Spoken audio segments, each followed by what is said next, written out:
Hey, welcome back to the next episode of Veterans Rant, Rattle and Roll. I'm Sergeant First Class Retired David O. Parker. Thanks for being here. Hey, we are on week 6 of the Forgotten Truckers book that I wrote. As you can see, right back there is the journal that it comes out of. Handwritten notes. We started out with the volunteer day of March 19th, 2003 up at Fort Drum, New York, and we've moved all the way to we're going to start talking about April 14th. So we haven't even gone all that far. We're not a month into this, but we've traveled somewhere around 500 miles lengthwise, but we're in the thousands, literally time-wise, going around and around and around. Still don't have a chain of command, still going through a whole bunch of stuff. Remember, these episodes, I'm going to talk in a couple different ways. One, I'm going to read you verbatim what I wrote as an old E5 grumpy, just got back in the Army in October of 2002. And then from the mindset of the notes written later as an E7, and then, of course, as a long-haired, hippie-looking, nowadays retiree. Why? Because I want to tell you a story. I want to use it to make connections, to help try to end, prevent, stop, wipe out 22. You need to stay with this. Listen, I went through some crap. You went through some crap. If you put the uniform on, we all went through some crap. But we put our toes on the line, and that's fine. We need to keep on going and serving, okay? So let's jump into week 6 of Forgotten Truckers and see where we're going. April 14th. Remember, we're in Baghdad. We're driving around Baghdad. We're doing things in Baghdad. Start the entry. Woke up, downloaded truck, went and picked up some ammo. No forklift. So 4 guys hand-loaded 4 pallets of ammo onto the truck. When we get to where we're going to unload it, at the 526th, their ammo guy was yelling at us about it not being on a pallet. The 214 staff sergeant asked him where he wanted it. He said that he could shove the ammo up your ass. I want it on a pallet. I about lost my mind, jumping in his face and told him where I was going to put the ammo. He ran off. So we downloaded it right there and left it. Damn, I hate support assholes. We got sent to another location. Yet again, this time, it was the 2nd Brigade Flea, they called it. We were given directions hand-drawn on a piece of paper. Wow. But hey, we made it. End of entry. Look, after this many days of doing this many things, our tempers were always on the edge. I was hotter-headed back then. I tell you what, I get pissed off in a second because I was tired of being treated like shit by these people. I get it. I'm not part of your unit. We understood that. You ever made a mistake in your life and somebody just keeps telling you how you made the mistake, like, duh, you weren't there? Well, it's like everywhere we went, every unit we went, we got reminded that we're not part of their unit. Well, no shit, you bunch of dumbasses, right? So they were always flying. And then, of course, when we got somewhere, they always wanted us to be the detail. So it wasn't that we just drove. It's we're loading trucks, we're unloading trucks, and then driving. And you'd be amazed at how many times we did this with some NCO sitting there smoking a cigarette with 3 or 4 other privates watching us do the work. You know, it even says in my notes, I'm ashamed how many times the leaders acted the way they acted as they watched us. Sometimes I felt more like an inmate sentenced to hard labor than a soldier on a support mission. More than half the soldier we dealt with for these missions, we're the ones that carried them to where they are. They rode on our freaking trucks. And we give you the ride, and then we come back and bring you something. They treat us like shit. It was like, I don't understand. Maps were not something we had. Hand-drawn directions, a little map scribbled on a piece of paper or an MRE box was norm. And then we'd have to figure it out. And then sometimes we'd have to go back to the point of the map and start over. We'd start trying to follow this little thing because, again, we didn't have maps. And we'd go this way and then, crap, we should have gone that way, right? And it was pretty easy to get lost, so we had to turn around a lot and go back and try something. Imagine the stress we felt. We got no support, and we're trying to get from point A to point B. Point B is on a cardboard box, right? I smoked a ton of cigarettes back then. I probably was never not smoking. We passed all kinds of landmarks. I remember the first 50 times we passed by Saddam's swords at the fairground. right? Everybody took pictures. I remember the first time I saw that, the sun was coming up as we were carrying the 187 into Baghdad. And I was like, well, okay. All right. Next entry. Found out the 2nd Brigade TOC is here. Want to get off this truck. They know of us, but not who we are. They have 17 new privates in the building going forward to the battalions, but not us. Shit. I'm so pissed. Going to spend 6 to 12 months and have no one know who we are. No rated time, no mail, just here. Being a detail for the RIMPs. 1st and 2nd Battalion, 502nd Infantry are in action in Baghdad. Reports say 19 wounded. And I'm here with the 526 supporting this is totally wrong. Some LT at G1 gave me this detail. I could punch the guy in the throat. End of entry. With downtime always came emotions. Emotions ran rampant early on in the days of the operation because we're always getting pushed to the side, and I wanted to be part of it. I don't believe that they did it on purpose. I don't believe that these people, okay, they treated us like shit on purpose because that was just the kind of people they were. But I don't think we got left out. Maybe we did on purpose. But who knows, right? Who knew, right?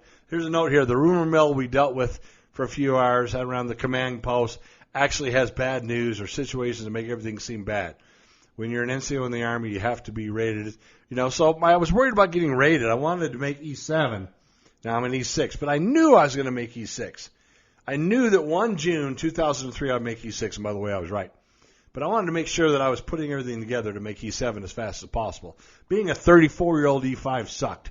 Being a 34-year staff sergeant wasn't quite as bad. But being a 38-year-old E7, it's a little bit better, right? I want to make sure I could make it as fast as possible. I knew I had the age, and as long as I did the right thing, the Army was going to pick me up. Knew that was going to happen, And I felt sorry for the staff sergeants that were with me. The one from 214 and the field artillery guy, and the other, no, there was 2, because they weren't getting any rated time. So the odds of them making E7 was slim. From what I understand, the one from 214 never did, and I do not know about the other one. All right, so the 14th was basically a detail day. We would go to the flea, and they'd send us over here. 2nd Brigade would send us over there. We'd do something. We'd come back. They send us over there. We'd do something. We'd come back. They send us over there. We'd do something. We'd come back. Should I say it 5 more times? Because that's what it was.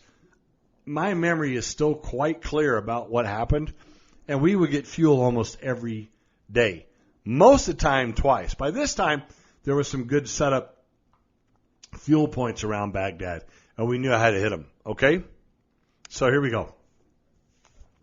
15 April, begin entry. We moved out last night at 2000, moved the 2nd Brigade fleet to their new location. It happens to be in the middle of a slaughterhouse/factory area and chicken farm. Oh, what a smell. We did our PHWNVM. Okay, that's an acronym, stop the entry, for personal hygiene, weapons maintenance, vehicle maintenance, right? It's made it easier to write the notes down. Back to the entry. Waiting on orders to go and link up with 2nd Brigade TOC to jump them from who knows where. Rained last night. Just like the old legend says, where the 502nd goes, so does the rain. I stood out in the field and let it rain all over me. It felt so amazing. Still waiting. We can hear artillery fire from time to time. Again, we're told the 502nd Infantry took 19 wounded yesterday. Lord, I want to get in the fight. Seen several large explosions around 2000, also to our west. A number of artillery pieces are firing flares into the night sky. End of entry. One advantage is every time we took a unit anywhere, we didn't usually have to pull security at night. So we could grab some sleep. Now, unlike earlier in the mission, we didn't get any sleep. Not much anyway. Remember I told you several times, hallucinated that a tank jumped out in front of me. Well, that wasn't true. Some nights it was sheer exhaustion that put us to sleep. The gunfire and helicopters made sleeping without fatigue. Sort of unlikely. The disadvantage of not pulling security at night is we never knew what was going on. And then most of the time we found ourselves filling sandbags. That is a trip. We did a lot of improving the defensive position for the units. So on the 15th here, we're cruising, right? We're doing things. And we're trying to move this TOC. Now we moved it, and they sent us to do things. Again, we're a detail. there's nothing really cool to tell you about the 14th and 15th of April, except we drove a lot. We moved a lot of stuff. We got told to load a truck. We drove somewhere, unloaded a truck. And they watched. Now, don't get me wrong. Every now and then, some privates would jump in. Every now and then, a decent NCO would jump in and help us. But let me tell you what. You'll get your butt whooped unloading a 5-ton full of 5.56 and 7.62 ammo. It will smoke your bags, and you will sleep good. All right, things are about to change. We're going to get into Chapter 5 here. And I thought we wouldn't get here until at least week 7, so you get a great surprise. Chapter 5 is titled Off the Truck and On Your Feet. Let's jump into Chapter 5. 16 April, begin the entry. Woke up, moved the trucks again to another area of this large compound. Started the burn barrel. Was told to check out the huge building we are parked next to. We did. One of the enormous rooms was full of ammonia. Had to hold my breath to cross it. What a nightmare that was. Bet there won't be any long-lasting side effects to this poison gas we all went through. Burning eyes, still hard to breathe. End of entry. I sometimes wonder if the Sergeant First Class, the E7 that sent us through there, did it as a joke. And I sometimes think as a retiree and an old E7, what if there wouldn't have been oxygen on the other end of that building? What if we'd have gone in as deep as we did because we were stupid into that ammonia-filled building and got just too far to where we could have never got out? I mean, I'm telling you, there was no breathing in this building. None. Now, the ammonia was hanging out in this big, massive, tall room, and we actually go through it, and there's another door set some over there, and on that side it got less and less, and it got to where you could breathe again. But what if it wouldn't have? I don't remember if I was smart enough to not keep going and die in there. Next entry. We found a couple of chairs and a table in the building. We brought them out to the trucks to set up a little camp.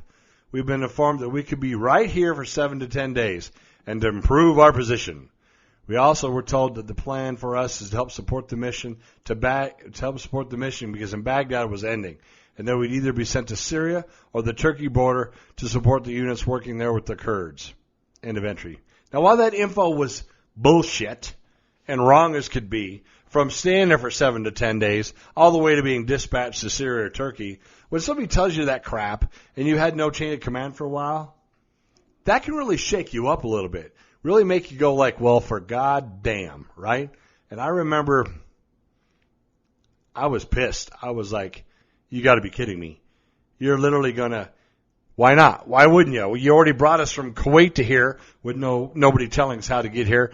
Well, I'm waiting. I'm literally waiting for them to walk up with an MRE box with a Sharpie and draw us a map and tell us to go to Syria or some godforsaken place unsupported. Why not? It wouldn't surprise me not that much because of everything we'd been through. Here it comes. Here comes the next entry where the whole world changed for me. Surprise! Start the entry. The 3rd of the 502nd Infantry Sergeant Major just pulled up to the trucks asking for me. I yelled, "Here, Sergeant Major." He told me to pack my gear. I'm coming with him. And to do it quickly and link up with his driver at the CP. Bravo Company 3rd to 502nd again. I am home. Home, sweet home. Feels good. I even have an address. Took 1 hour, wrote to everyone so they would have my address. End of entry. Now, I was fired up to get off that truck, but I was brokenhearted because I was worried about the rest of the truckers. What was going to happen to them? Over the last few weeks, I've gotten pretty close to some of them. Some of them had gone from Fort Drum to Fort Bliss to Baghdad. Now, the ride with the Sergeant Major was short. Him and I talked about what I've been doing. And when he found out that I happened to be in Bravo Company 3rd to 502nd in Operation Desert Shield and Desert Storm, he automatically put me back in Bravo 3rd to 502nd for this one. He was all kind of excited because I was going to earn the star for my CIB in the same company I'd earned my CIB. Now, I got to admit, as an older E5 at 34 years old, I was pretty fired about that idea also. And I was pretty fired about going back to the infantry. Now, I'm riding with the Sergeant Major. I'm looking right here. And I really wonder if I'll ever see those guys again. And the Sergeant Major told me, I remember him turning around in his seat, and he was talking to me. He goes, "Listen, we're going to take care of the truckers. We have realized what the situation is. Now, this is 3rd of the 502nd's Command Sergeant Major has made a decision and made it happen and has taken control of the truckers. So they're no longer forgotten. Now they're just part of 2nd Brigade, which is an awesome, awesome thing, right?" And he wanted to know everything we did, and we chatted until we got where we're going.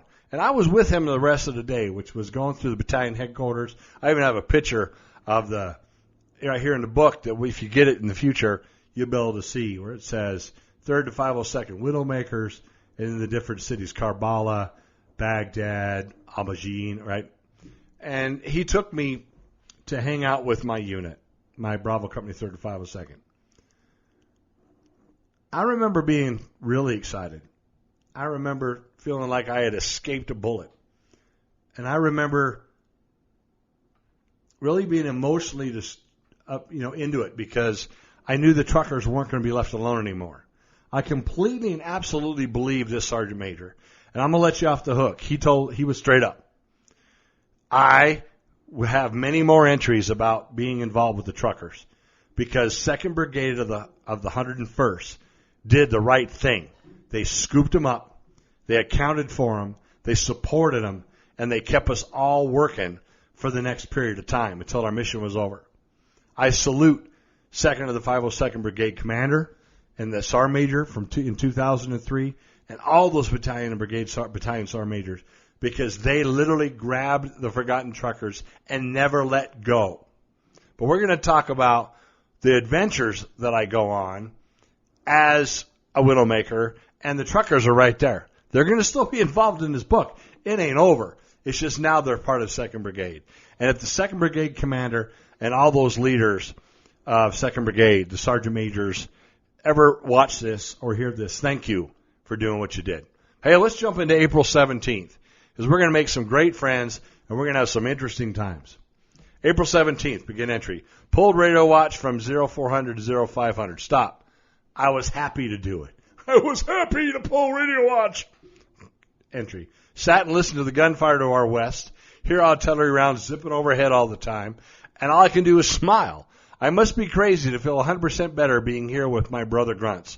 To be back in Bravo Company 3rd to 502nd of the Infantry Regiment is amazing. What are the odds to be back with the Bulldogs in Iraq 12 years after being here with them? 12 years. You can't even figure it. End of entry. So let's see here. 92, 2000. Yeah, okay, 12 years. 13 years. All right. Next entry. We are staying in an amusement park. My platoon is living in and around the haunted house.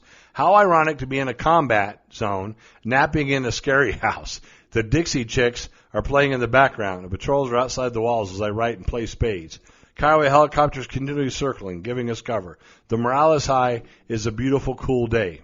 End of entry. This amusement park is like a $50 carnival ride. You know what I'm saying? Those carnivals that come to town, New York, they call them field days. Here it's just carnival days. I mean, it is what it is. It's downtown Baghdad. What do you want, right? And it's just this little crappy thing, but it is what it is. I mean, it literally looks like a country fair. Next entry. Went on a patrol from 10 to 1500 with 2nd Squad 4th Platoon. We held a TCP, a traffic control point, for an hour. We were told to pull over trucks with blue plates and SUVs and anyone else we felt like. I spotted a 2-door Pathfinder. The driver seemed to be very nervous, so I pulled him over. We found an AK and a .45 and a bayonet. We took the weapons and sent them on their way. We are not here to hurt the Iraqi people, just destroy the regime and its weapons. We are told all weapons we take all the weapons and we'll give them back later. End of entry. That's a great comment to make troops feel great. No IDs, no address. How are you going to give it back? They just said that shit. Next entry. During the second hour, we patrolled a huge apartment complex. End of entry. No, I'm going to finish reading the entry. Worse than any picture of any ghetto I have ever seen. The kids come out to see us. They're happy and friendly. They yell, "Good morning, mister," and "Hello, mister." Then they ask us our names. They were told by Saddam the American army is coming to kill them for the oil. So they were terrified, but now they see that was a lie, and they're helping us find the bad guys and Saddam's houses and such. End of entry. There ain't no better intel than a kid. It didn't matter whether it was my 2003 tour or all the way to the end of tours. It doesn't matter all the way to 2012 in Afghanistan. If a kid wants to tell you something, they're on it. Don't let them fool you. They know everything going on. Even as an E7 platoon sergeant in Afghanistan, I used kids for intel. You better believe it. I knew the kids knew. How can you go wrong asking kids? Every time they took us anywhere, we always found what we were looking for. I mean, they really did. And, you know, I felt bad because the infrastructure doesn't come up for a long time, and these kids are surviving. They are tough. Next entry, same day. Third hour of patrol, we did TCP. We found 2 RPGs and a ton of knives, plus some 45s. End of entry. Do you know how weird it was to check a Humvee, to look in a vehicle and open up the trunk and find RPGs? I've been in the Army, a few months since I came back, but going on 9 years of my life, and I'd never seen an RPG. Now I'm holding one in my hand. As a matter of fact, in the book, I have a picture of myself doing my laundry using an RPG as the agitator in the water. All right, next entry. I took a lot of entries. Fourth hour, we went to a small shopping center. We stopped a guy who looked all wrong as he tried to drive away, saying to us, "It's okay for me to go, I'm a lawyer." I and another sergeant stepped in front of his Mercedes. Pointed our weapons at him, he decided to stop. He got out of the car saying, no, it's my brother's car. Like we cared. We found a 45 in a glove box, so what? And a trunk full of Iraqi cash. The trunk was full, right? We kept the weapon, he kept the cash. No idea why he would have that much cash in his trunk. We felt he stole it, but we're not cops. End of entry. So we're talking a clean, newish Mercedes-Benz that is absolutely, positively full of cash. The trunk was full of cash. You know what that's worth today? I don't think I have a nickel laying around here. Because their infrastructure crashed, right? 2003, seeing the difference between the has and the has-nots would drop your mouth. People talk about that sometimes here in the States, especially lately in this political environment, going in on the 2020 election. I don't know what we're talking about. Over there, people can be so broke, they have nothing. Nothing. A hole in the ground to crap in, and that's it. If you've been there, you know what I'm talking about. Next entry. We got to a shopping center, and the people there welcomed us with hot bread and sweet tea. They gladly showed us all around the shops in the center. It's an open-air market with fruits and vegetables on tables covered in flies.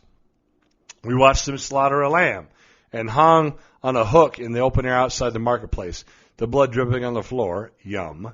Then we were given a tour of the bakery. Man, did it smell good in there and taste even better. End of entry.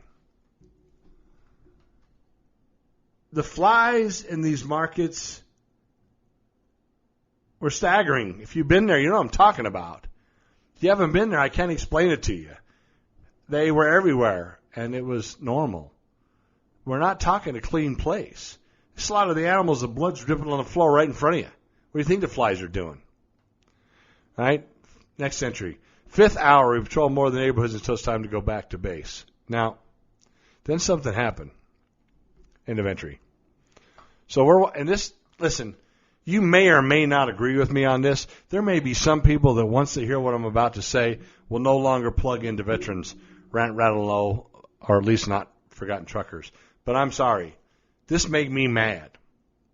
So we're walking back, coming out of this massive, these apartment buildings were 5 and 6 stories high, and they were 100 meters, 200 meters long, and there must have been 10 of them, 12 of them in this area. I mean, we're talking thousands of people. And now we're walking out of there. We're going back to the amusement park. And there's a 5-ton, right? One of the forgotten trucker 5-tons is right there. I ain't been away from them for a day. And they're right there as we're walking up. Now, it's not the forgotten trucker driver who's doing this. The driver's sitting inside the driver's seat smoking a cigarette. Pretty normal for the way we did things. But there must have been 100 kids around this 5-ton.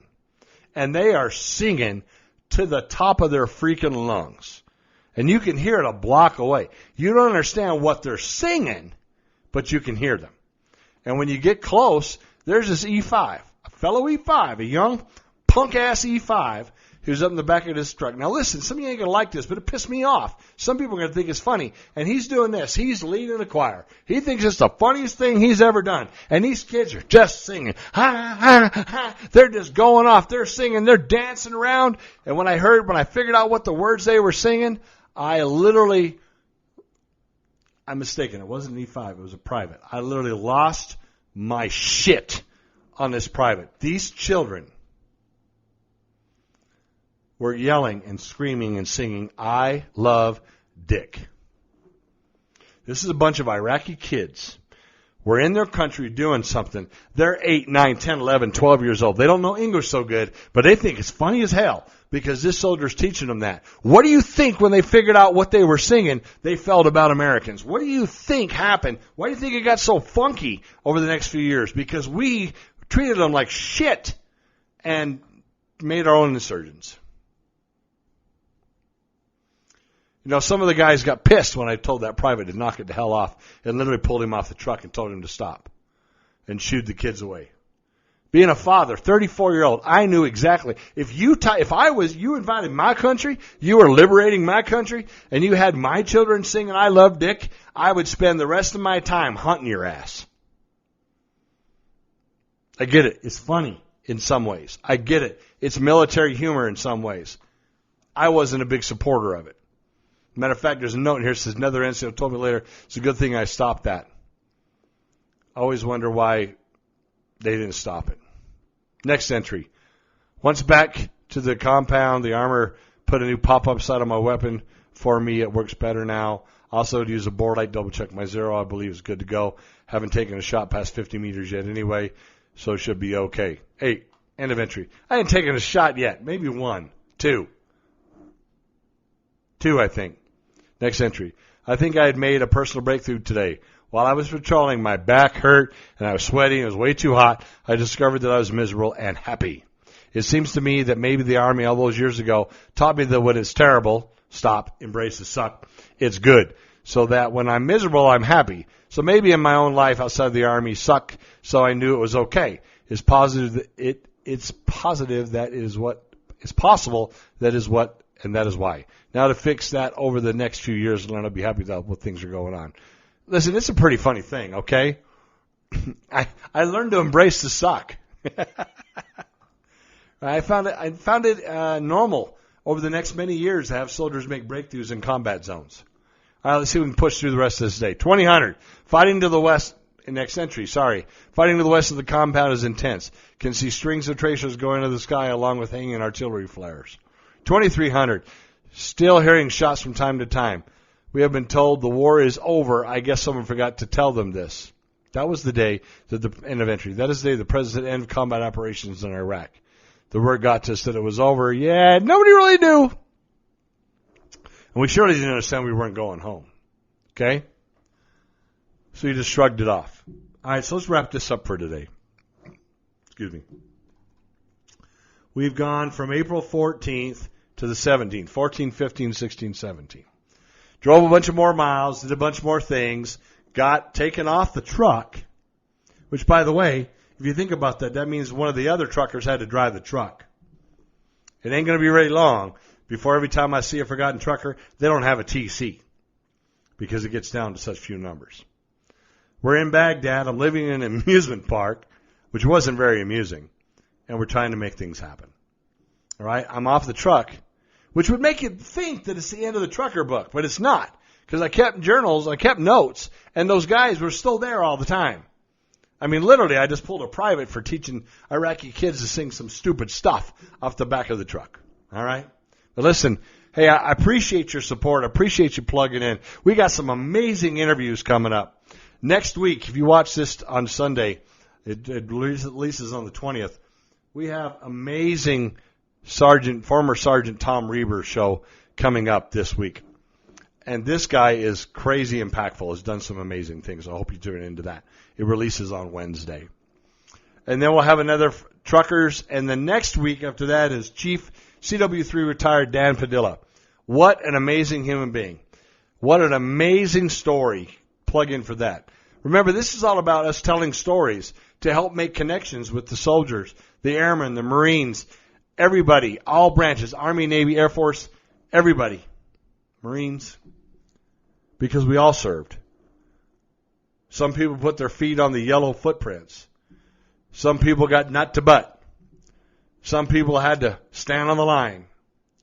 Some people spent a long time, and some of you spent a short time. It doesn't matter. If you wore the uniform of the United States military, you are an amazing human being. End of story. And I want you to keep on fighting. Don't give in to the war within. Keep on fighting. I want to help put an end, a stop, prevent, make it a thing of the past. I look forward to the day that I hear people say, man, we've come a long ways. Remember when we used to lose a lot every day? Don't check out. Don't give up. Call somebody. Reach out to somebody. We want you to keep on being with us. We respect you. You're important. I'm not kidding. You're important. Don't make the fact that I look down to read the book any less important, or I look over to take care of things. It takes a little bit of energy, a little bit of effort here to make this, but it's all about the connection. It ain't about what I'm doing. It's about you staying with us, because you're important and you matter. You served, you matter. That's the way I look at it. End of story. Until the next time I see you, Sergeant First Class Retired David L. Parker, signing out. I'm out.